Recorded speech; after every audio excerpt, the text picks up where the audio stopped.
That's the moment the Party for Socialism and Liberation says was inaudible in the critical incident video showing the police shooting that killed Adam Sykes. Today we tell Mike Brown and the ruling class that we won't be divided. We've seen these tricks before. Immigrants are not dangerous. Capitalism is.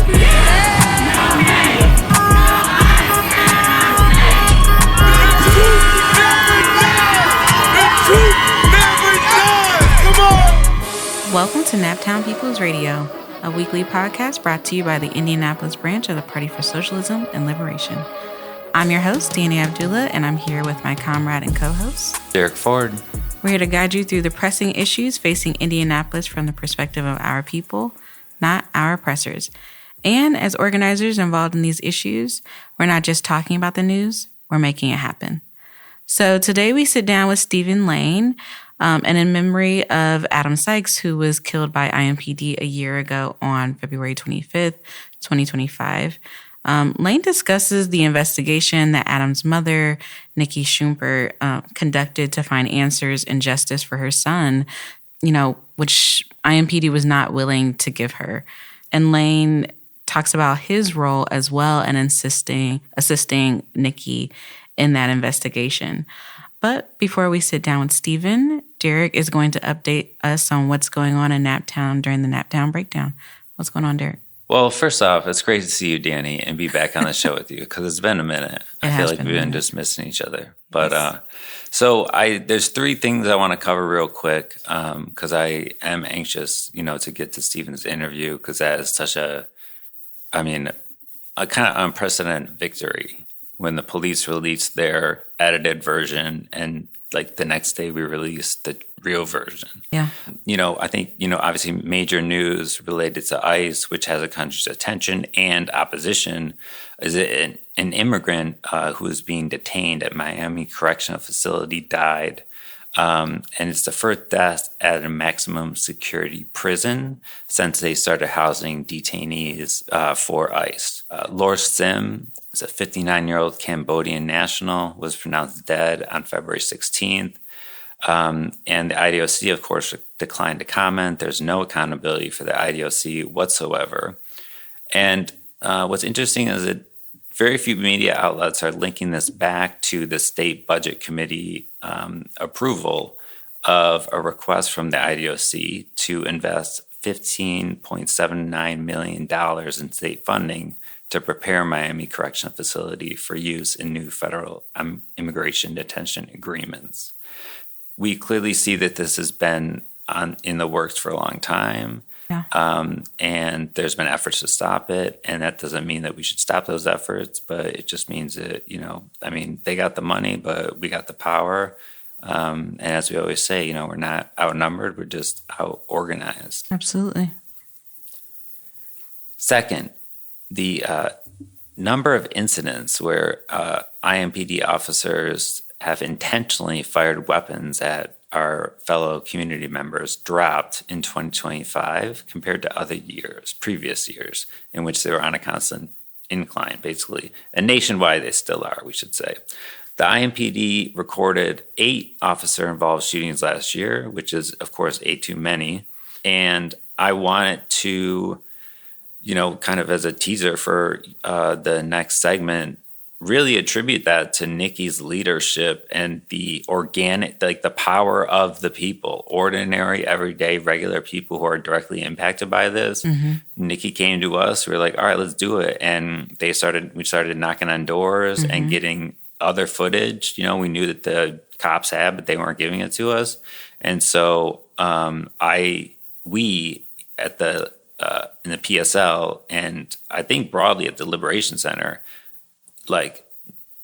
that's who's responsible for that. Because that the day after we held that press conference that all the press covered, where for the first time the public heard that officer yell, effing kill him, right? Mm-hmm. The next day they were all called in and was like, all right, boys, tighten up the game, which of course doesn't mean we're in the clear. It just means we got to keep fighting. And that's a model for us to keep fighting.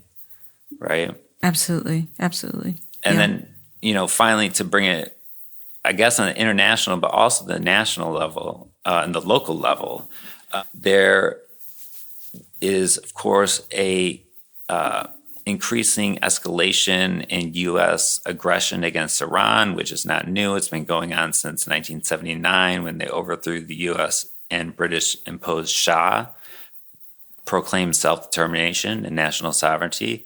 And I forget who it was, but somebody then like flew to Saudi Arabia or said something to the effect of like, we can never let Saudi Arabia have a revolution because we are screwed, right? Because before that, Saudi Arabia and Iran were the U.S.'s like, outposts, and now they just have Israel, really. Well, I mean, Saudi Arabia's still with them, but according to like, open source intelligence analysts and military flight tracking, the U.S., it looks like, has deployed over 120 aircraft to the region within the past few days, which is the largest surge in U.S. air power since the build-up to the 2003 Iraq invasion. Wow. Yeah. There's a lot of differences, of course. One, we lost in Iraq, right? Yeah. We are still occupying Iraq. Two, we lost in Afghanistan. And in fact, when Trump made that deal, the Taliban was in control of more of Afghanistan than it was in 2002 when we started that war. Unfortunately, it had a role in, were actually key to overthrowing the Gaddafi government in Libya, which was a terrible setback for Africa, for the movement. But we want to, and Iran is different. It's like 70 million people. A lot of them are young because so many died in the Iran-Iraq war. Yeah. And they have a great, great political leadership, a great military leadership, great military capacities. So we should always be worried because sometimes wars happen on accident. Somebody accidentally pushes a button and, it targets something in the outskirts of Tehran and that's immediately reacted upon, right? But just think, like, the fact that 2 carrier strike groups parked near Iran cost over $16 million every single day. That's more than Indianapolis public schools spent on all 326 teachers in its 4 high schools for an entire year. Wow. Yeah. So, we think even if we think these things are not affecting us, they are. It's like MLK said, like, when a bomb drops in Vietnam, it explodes right here in one of the ghettos. Yeah, absolutely. And just to be clear, like $16 million is more than they spent on those teachers, right? Like, okay, because they're spending $16 million a day. So they're spending more money in a day than they spend on teachers, than they pay our teachers here in a year, which is ridiculous. There's so much we could do with $16 million, right? We could pay our teachers. There are still kids who pay for lunch, which is like wild to me. They have to be at school and then they have to pay for school lunch is ridiculous. My kids don't even have a library in their school. Like, I'm still playing Mario Kart every time I'm driving down the street. There's so much we could do with $16 million. And like including paying reparations to Iran. Yeah. For overthrowing, for all of the assassination of their scientists, the brain drain, all of that. So it's not like a U.S. first thing, America first. It's like international solidarity is what we want to get at. Absolutely. Yeah. Because, right, like you said before, right, like so many of their population are young. To not have elders, I can't even imagine, but to not have elders because of war, because of, really an attempt at, I'm going to say genocide almost. Like that's, yeah, absolutely. Reparations, I think, is the least that the United States could do for Iran, the people of Iran. Most of the Middle East, honestly. Most of them out there. But yeah. And then, going back to like, there's so much happening right now. It's only February. It's the end of February right now. It is a reminder of like how we're all connected, right? Like what's happening in Iran is affecting us here. What's happening to, the poor guy who died in Miami County, like affects all of us. And the fact that they're saying they have no idea what happened is unbelievable. While like, obviously this is a lie. What do you mean you don't know what happened in your own prison where there's like security cameras everywhere? Yeah. And there's guards everywhere. Like there's absolutely no way you don't know. But it also reminds me of when we went to Marion County Jail. Right. And the sheriffs were talking to us of like, oh, this is how well we treat them here, and really like the things that are going wrong really has to do with like the mayor and and the governor, which was so funny. And yeah, they're only here for 48 hours at most, right? And we walk in to where they hold these human beings, and they're like, I've been here for 8 months. I've been here for 9 months. Like, well, they just told us you were only here for like 48 hours. And like, we've been here for months with no hot water, with no food, right? They're not getting food that they need to eat for religious purposes, right? They're just expecting them to eat like bread, right? Like it doesn't matter what county, it doesn't matter what city, it doesn't matter what state, it doesn't even matter what country. Cops lie, and they do it to cover themselves, right? Just like they did with Adam Sykes. Yeah. Protect the system. Yeah. Which is if it's based on private property, that's what they protect. Yeah. And I mean, just one more note, because I remember I was in Korea when they started to deploy aircraft carriers there. Trump did. Just imagine if Iran deployed like 120 aircraft carriers on the coast of, New York City and Florida and LA and San Francisco and, in the Gulf of Mexico. Like, what would the U.S. responses be? I mean, Iran is so restrained and it's such a tight situation, but yet like the people there are so united and so determined, because the thing about like the flip side of the absence of the elders, right, is that you have the entire generation who grew up in a revolutionary society. Yeah. Right. We might not agree with all aspects of that revolution, but like an anti-colonial revolution is a good revolution, no matter what the policies are, right? Far superior. And, again, I think it just goes to show like this isn't a reason to get down. This isn't a reason to be demoralized or anything like that. This is why we exist, because if we just respond, we're just responding. There's no positive program, right? But we can, and when things look bleak, like, what they say, the darkest becomes right before the light. Yes, the darkest moments come right before the light. Yes. There you go. Yeah. So, but if you organize, so we're going to force that light in, the truth into the light. Yeah, absolutely. Which, I mean, goes to what's going on in Brightwood, right? Like, yes, like they have, the first part of the data center has like passed there, which is, unbelievable. Yeah. I mean, just goes to show you they do not represent us. Yeah. Because I have not seen a single petition online in support of the Metrobloks data center. Yeah. All I have heard is politicians equivocate. And all I've heard is like residents be like, we don't want this here. And we were there, when we shut down the streets, we had Pastor Denell Howard on here. He was talking about that. Like nobody wants that thing here. And yet it cleared its first hurdle, right? And mind you, Metrobloks has not built a single data center ever. So who knows if it'll even happen. And also there's still time to fight. They just cleared the first hurdle, but we're going to put some more hurdles in their way. Absolutely. Always. So, yeah. But like you said, it's not over until, I'm not going to say that, but it's not over till it's over. It's not over till it's over. And we're definitely going to be putting up a fight. So, yeah. Okay. All right. And that is it for the Naptown Breakdown. We will be right back with Stephen Lane. Bro, I will fucking kill you. You understand? An officer threatens a child. And the system protects the officer. That's not just a bad apple. That's structure. Brian Mears said he'll stand up to ICE, but our own children aren't safe from IMPD's so-called de-escalation, as no officers face charges or even investigation in this case.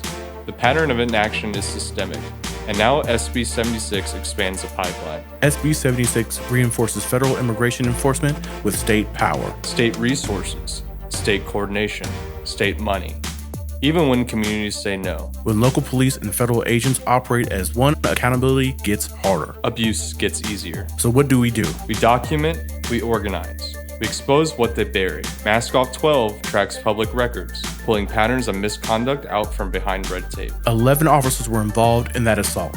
Between them, there are 809 documented uses of force incidents. That's on average 73 per officer. Is that accountability? How can Mears promise to keep Indianapolis safe from ICE when he can't even keep it safe from its own police department? The system isn't broken.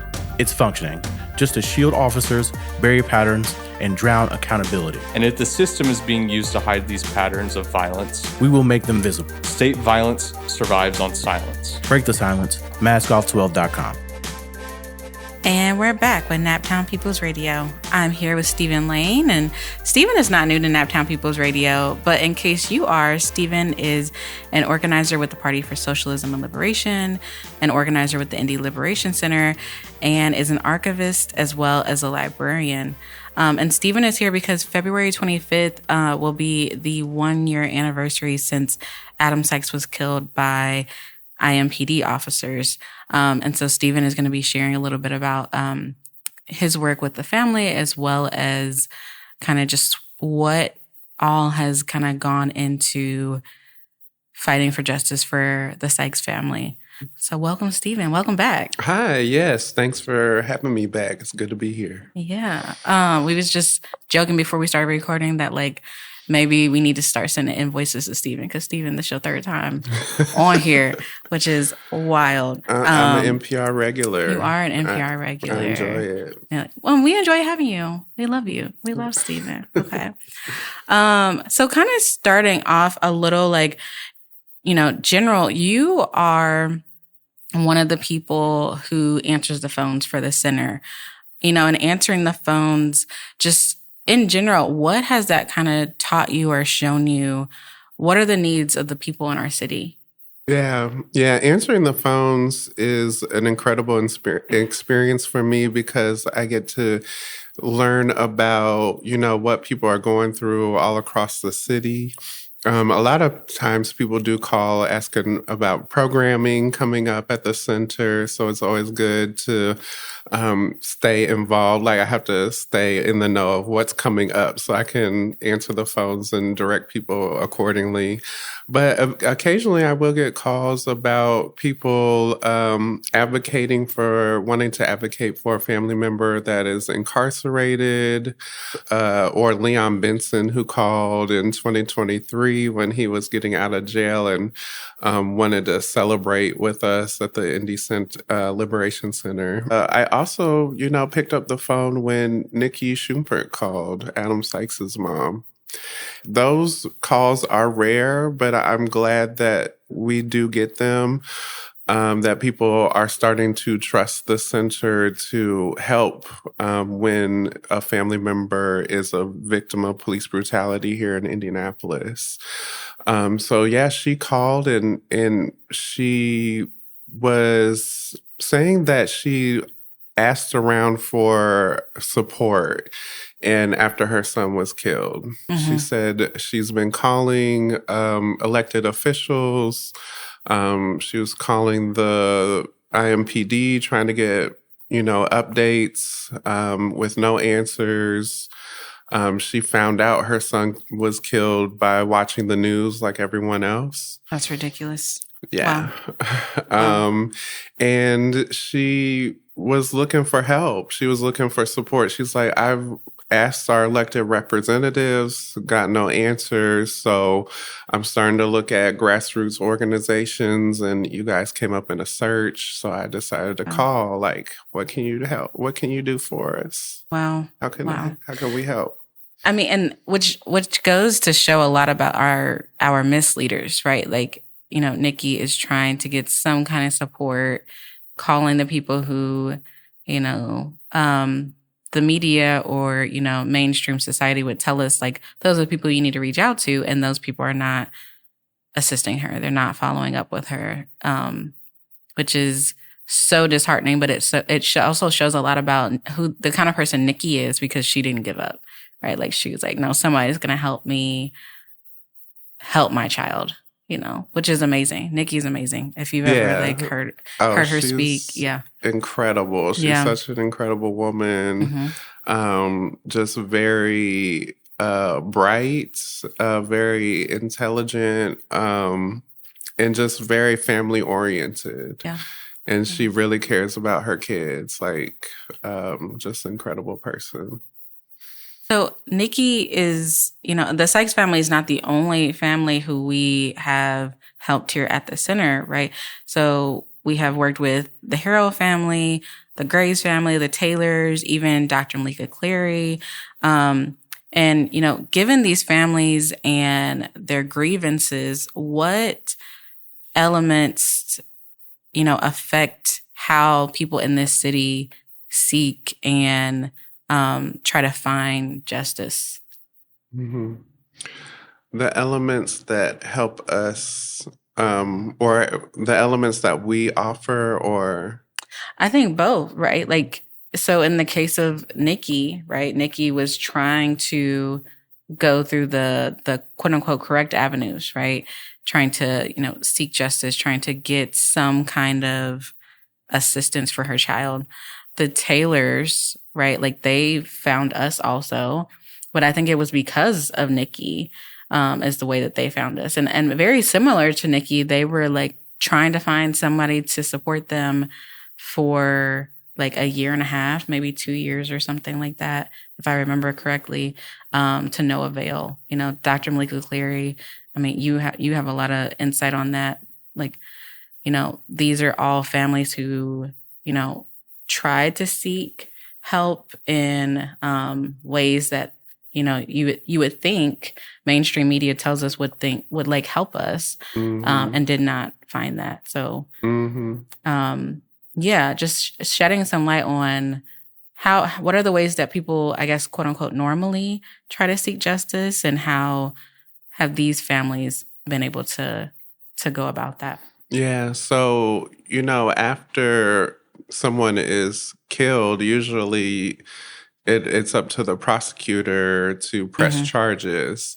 However, you find, like, when the IMPD kills someone here in the city, somehow the prosecutor is very slow to press charges, or evades these families to the point, you know, you remember we would go out to the prosecutor's office weekly with the Gary Harrell family.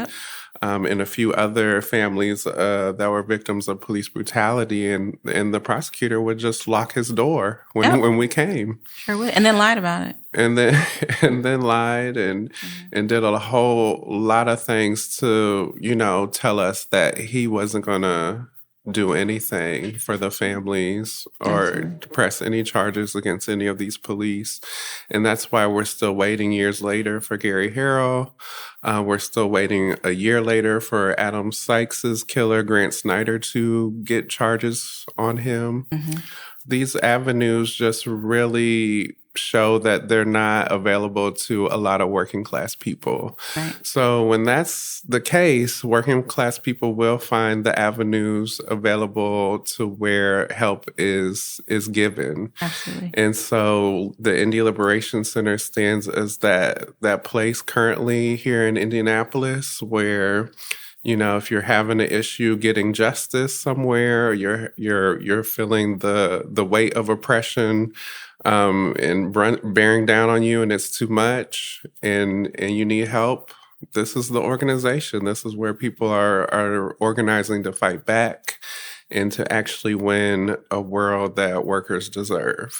Absolutely. And sharing that burden, right?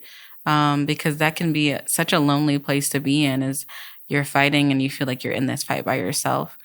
and comrades and volunteers at the center really try to make sure that the families know you're not by yourself, right? Like, even if we never met Adam, which we know people who know Adam, which is always so interesting to note that. But even though we've never met Adam, we're still in this fight with Nikki, right? Like, she's not doing this by herself. So I think that's also important. How did Nikki, the family, the center as a whole, what kind of went into the research and the background to work and try and get justice for Adam? What has gone into that? Yeah, so Nikki and we worked together really well. Like, in the beginning, we were like, what needs to happen? Like, what do we want? Like, we need the unedited police body camera footage. Right. We want unedited footage from the gas station from that night. And for those unfamiliar with the case, Adam Sykes was leaving a gas station February 25th. When Officer Grant Snyder followed him out of the gas station and chased him down the street and shot him in the back twice killing him. So we didn't, the family got to see some portions of the body camera footage, but not like all of it. Even though the IMPD said that they did show all of the footage that they had, it was not all the footage. And we know that. And they still have not given them all the footage that they need. Nikki and we decided to, put some flyers together and canvass the neighborhood to see if anyone knew anything or saw anything. And Nikki was very brave, and she would go up and knock on people's doors that had door cameras and ask them if they would mind sharing the footage with her. Yeah. And so people would send her door camera footage, and then she would, send it to me because, she's a grieving mother and she doesn't want to watch it. Yeah. She's like, it's too much for me right now, but and that's what I'm here for, as somebody who's not connected to the family but wants to help. This is something that I can do. I can review this footage and see what we can find on there. And to our surprise, we found audio that the police said right before they shot Adam that was left out of the audio from their edited footage that the IMPD released after they killed Adam Sykes. And in the audio from the door camera footage, you can hear IMPD officer Grant Snyder say effing kill him. And then right before he shot twice into his back. And to be clear, right, like the footage that they showed Nikki and the rest of Adam's family, they told them was unedited, right? But that part was not in there. Right, showing, in fact, this is still an edited version of what happened, right? So even when they're saying, I feel like every week IMPD is talking about transparency, but even when they're being quote unquote transparent, it is in fact not transparent. It is in fact you're still lying. Yeah. Yeah. And they say that IMPD claims that footage can't be edited, the edited footage that they edit, like the audio. But obviously that was not the case. If that audio was not in that edited footage that they released on Adam Sykes' killing. Exactly. It was silent. Like you didn't hear anything, and then you heard the two gunshots. Whereas in the door camera footage, it did not lie. Yeah. That audio was not planted there. Yeah. Yeah. And shout out to those like neighbors also who, were like, let me get this footage to her. Let me get this audio to her. Right. Because, IMPD, as we know, is, the most well-paid, the most organized gang in this city. And, to go against them can be dangerous. And so the bravery of not just Nikki, but also the neighbors, I mean, even you, right? Like going in and editing and listening. And I remember when that was happening, like you were listening to it for so long, over and over and over again. And I was like, oh my God, this is, well, I mean, like, even if you don't know Adam, it was a lot to just listen to his last moments also. Yeah. So that, and to like literally beat the pavement to try and find something. Yes. Yeah. And we would go into the neighborhood and got in contact with his girlfriend at the time. And she gave us information where she was saying that Grant Snyder was harassing Adam for months. So they already had a relationship. We sent in a request for reports that Grant Snyder would have made on Adam Sykes, between those few months before his death. And we've gotten no answer from IMPD, which, they're breaking a federal law. But we were able to do some research on Grant Snyder and show that, by talking to people that knew Adam, that there was like a history of harassment there. Wow. Okay. As well as from other IMPD officers. So, it was a whole community effort. And I think that's what it takes in order to go up against the cops. Absolutely. We did it with no guns. Yeah. We just did it with our minds and our time and our bodies. And we worked together. And it was a true community effort for sure. What do you feel like working with Nikki as well as just other families in general?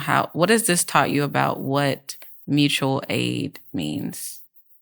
Yeah, I think it just shows that I think mutual aid just isn't enough. So, when we give people resources, but we don't also build a relationship with that person, then, it's not enough. Like we need to go even further.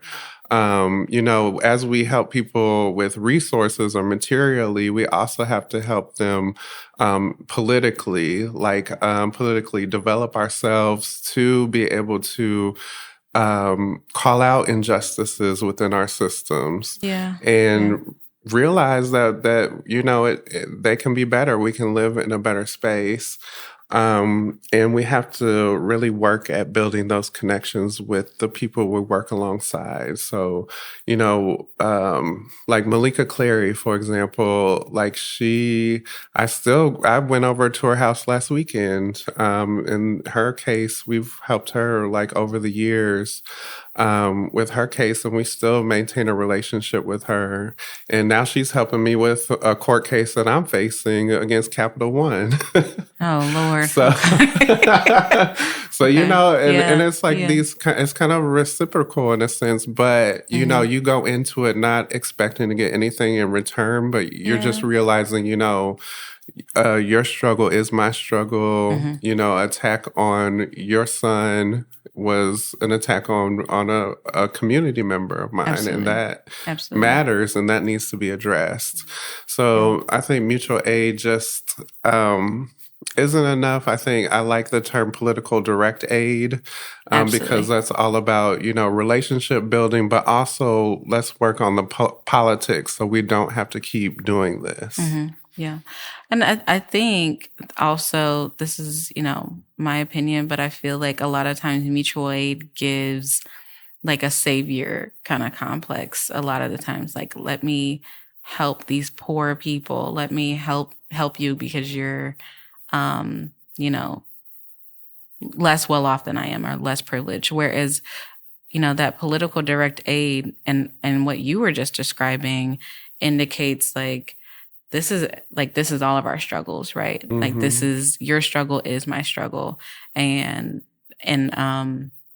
that political background or that, political education that goes along with it of not only am I going to support you right now, but let's let's get to a point where you can also then help someone else, if they, God forbid, are in the same situation as you are. And I think that's a lot of what Nikki has done. Oh yeah. In particular. Oh yeah, because she has a relationship with Eric Taylor's mom. Yeah. And Jada Traynor. So when we all got together in the same room, like that was a powerful meeting to just talk about openly,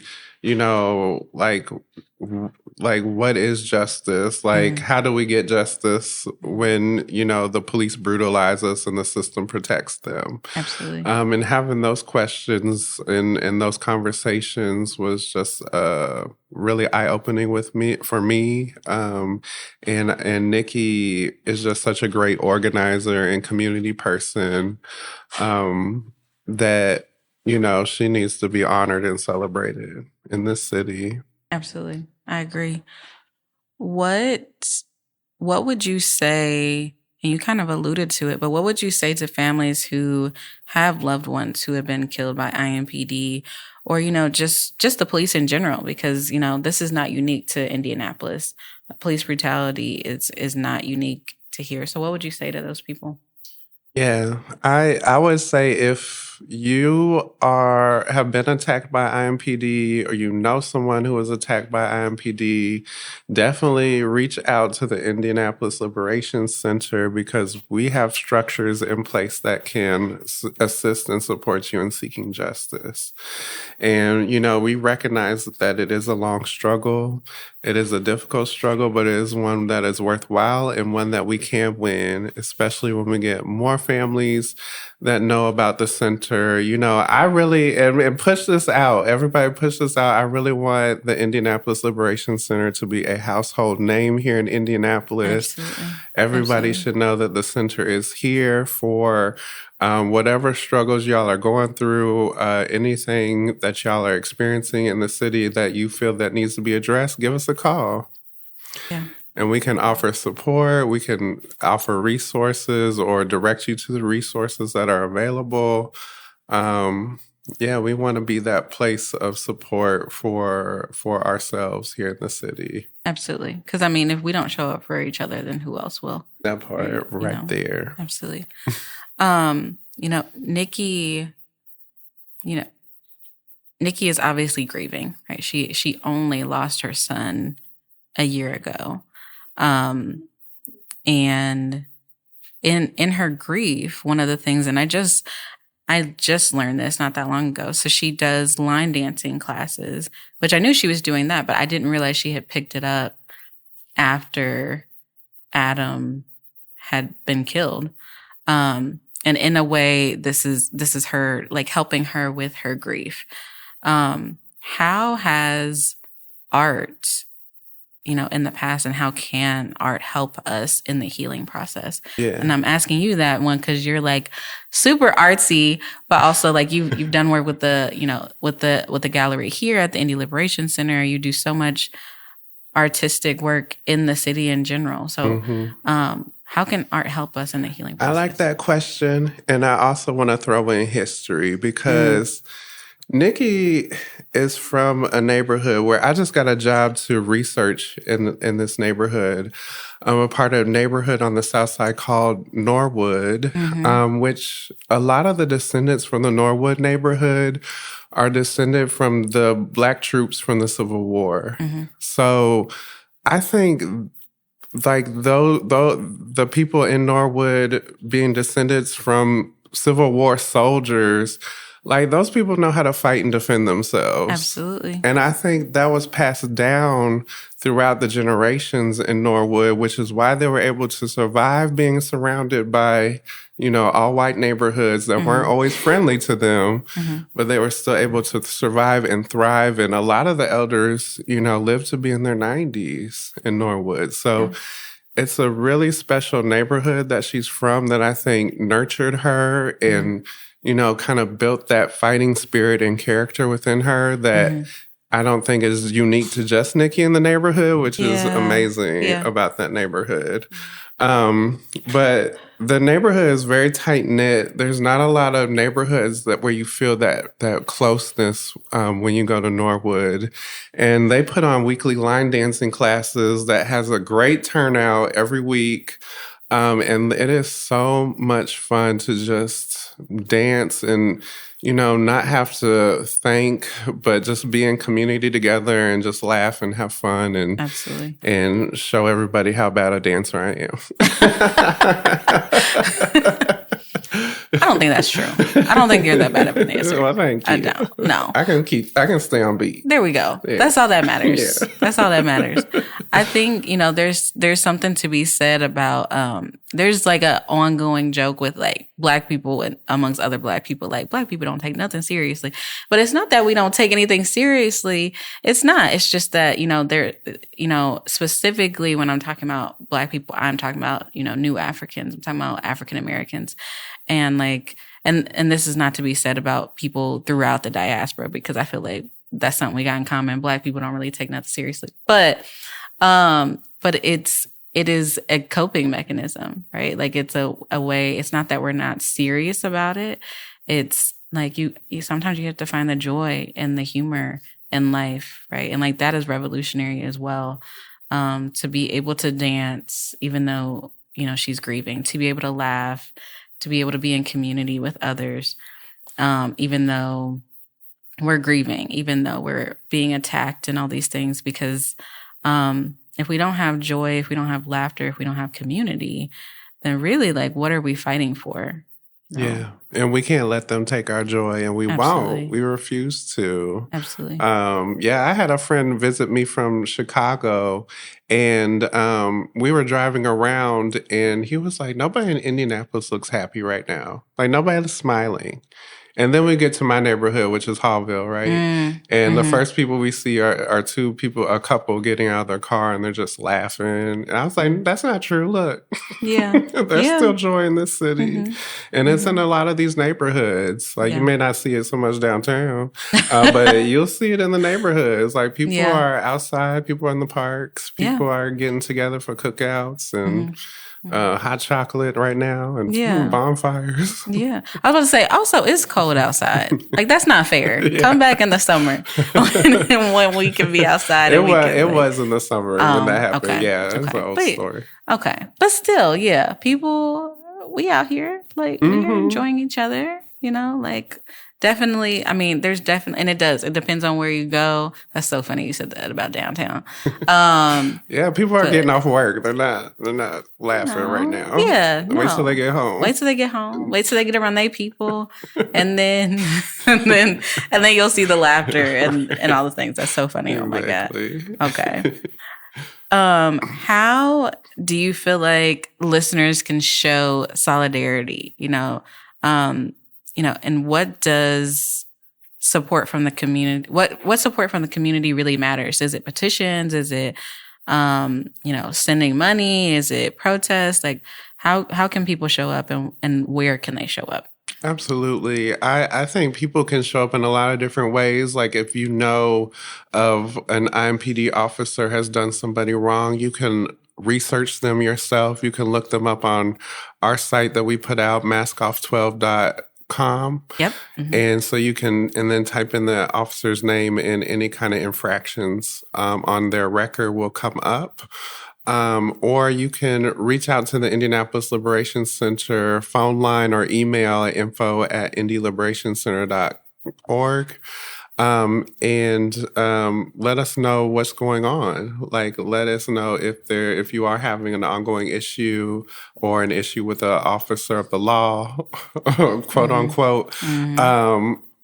Reach out, and don't think that you're alone in this. Like, there are people who are willing to help you. Like Nikki, she would always say to me, like, I can't believe, like, you don't know me from anybody on the street, but you and other people at the Indy Liberation Center have offered more help than, some people in my own family, which is wow to me, or, I'm friends or whatever.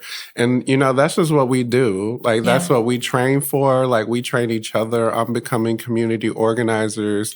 I think we do a dang good job at community organizing, and we can throw a rally together in an hour if we need to. And half. and half, because that's why I can say that with confidence, because we have done that. And learn how to organize if you're interested in learning how to organize yourself, and organize around prison struggles or around police brutality. Yeah, this is the place to learn how to do that. We have done petitions before for folks. We've done phone zaps for people, especially those who are experiencing things on the inside of prison walls. A lot of abuse and neglect happening, especially medical neglect happening in Indiana prisons, which is horrifying. But yeah, we're here. We're here as a place to struggle with you, to support, and hopefully build that better world. I mean, not hopefully, we are. There we go. Not there we hope. go. There's that revolutionary optimism. That optimism is that we are building that future. Yes. That we all want to be a part of. So come be a part of that. Absolutely. I love it. Any other last parting words that you want to give listeners? Well, thank you for the opportunity to be on here to speak. I just want to say that it's, I've lived in Indianapolis my whole life, pretty much, except when I was away for school and Peace Corps. But living here, I just have a great love for the city, even though a lot of people that I know have left, thinking that they're going to find the best life other places. I really have found that my best life is right here in the city, and I've just always loved living in Indianapolis and getting to know all the different people who live here or move here or visit here. And so just know that, there are longtime residents here in Indianapolis that are out here. We just out here. Yeah. We out here and we support each other. I just want to say that, it's been an honor working here at the Indianapolis Liberation Center and just being a part of the Party for Socialism and Liberation. It really has given me a lot of hope in the future of Indianapolis and in the future of everywhere, since we're a nationwide party, really. But working with all these different organizations too, here at the center has just been such a joy to see all the different kinds of activity that comes out of the center that I didn't even expect from the beginning. So, we have meditation now and yoga, and I'm like, wow, I never thought that we would offer those things, never in my wildest dreams. So, I would just encourage people to come out and, join the center if you're interested, because, maybe you can bring something to the center that I never thought we would need or never thought that you could offer. And there are so many creative people out here in the city that do need a creative outlet. And, the center is trying to build that. Okay, beautiful. Thank you so much, Stephen, for being on again. Thank you. I'm sure it's probably not the last time, but appreciate you so much. Thank you, Dani. Yes. And we will be right back after this break.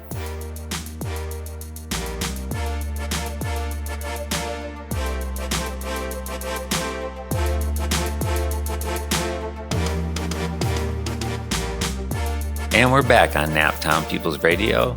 That was an incredible and enlightening discussion. I learned a lot, and about what it takes, because I was not involved in that struggle at that time, and I was so impressed that we held a press conference at the center. Everybody came, everybody covered it, and we exposed those lies. But I didn't know the details about what it actually takes, and what it takes is sacrifice. But when we all sacrifice a little bit, that adds up to a lot of sacrifice. Absolutely. So I guess with that said, Dani, who gets a Circle City shout out this week?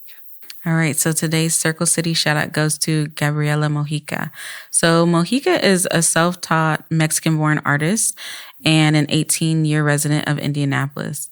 So with over 30 years of painting experience, Gabriela's work is deeply inspired by her heritage, expressing a vibrant love for Latin culture through color and texture. She believes art is the freedom to express the heart, leaving a piece of memory and roots in every creation.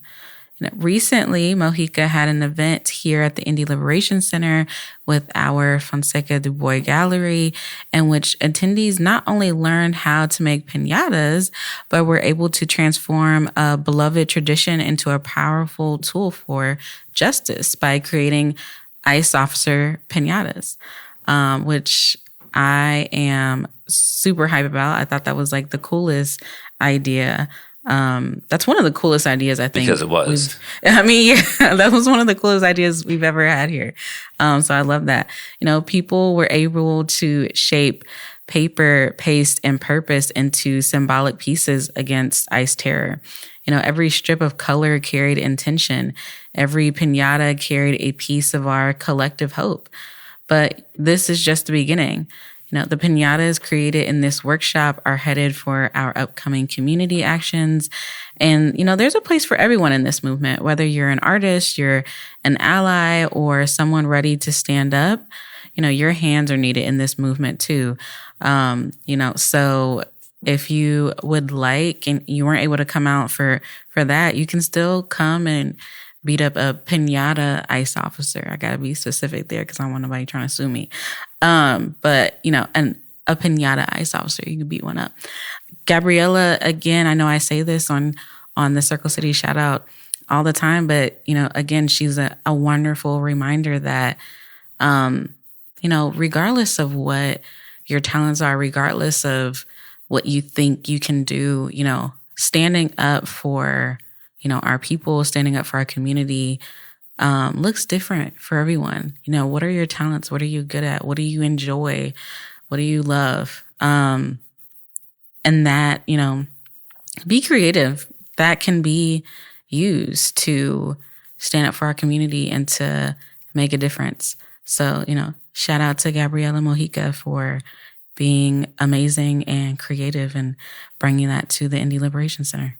I'm definitely very excited to use those piñatas myself at several events, including some that are happening maybe this week. Let's see. So on Friday at the Indianapolis Liberation Center, we are hosting a book talk and panel on Shaka A. Shakur's first book, Manifestations of Thought, When the Dragon Comes. That will include panelists such as Akili Shakur and Seth Donnelly, who's been working with Shaka for decades. Saturday, start your morning off with Circle City Sangha between 9:30 and 11, followed by the Capital Reading Group. It's our 8th and second to last group, collective study of Capital. We'll be reading and discussing chapters 25. It's still not too late to join. We hope to see you there. And then, as usual, Sunday, we have emancipatory motions between 6 and 8 p.m. And in the meantime, just keep an eye on indyliberationcenter.org for other events that are springing up. That's it for this episode of Naptown People's Radio. If you found today's discussion useful, pass it on, leave a comment, or show some love by donating at support.pslindianapolis.org and by shopping at indyliberationstore.com or coming in. The road ahead is long, but we walk it together. Study with your comrades, build with your community, and always remember, theory without action is paralysis, but action without theory is chaos. Once again, I'm your host, Derek Ford, here with my comrade and co-host, Dani Abdullah. Stay dangerous, stay disciplined, and stay in the struggle. We say all power to the people. That means that we are our own liberators. We don't depend on nobody else. We depend on ourselves. And we take responsibility for ourselves. And therefore, we step up for our organization. Those that have proven by their actions and their practice that they represent for us. All power to the people and peace. Collaboration. Like, we act as if there's a scarcity of rights. If gay people get rights, women can't have rights. But that's not true. A victory for one is a victory for all. At the end of the same, you know? And you talk about people being fearless. in the face of whoever there is. They don't care. To the Liberation Center, I would say, this is what we need.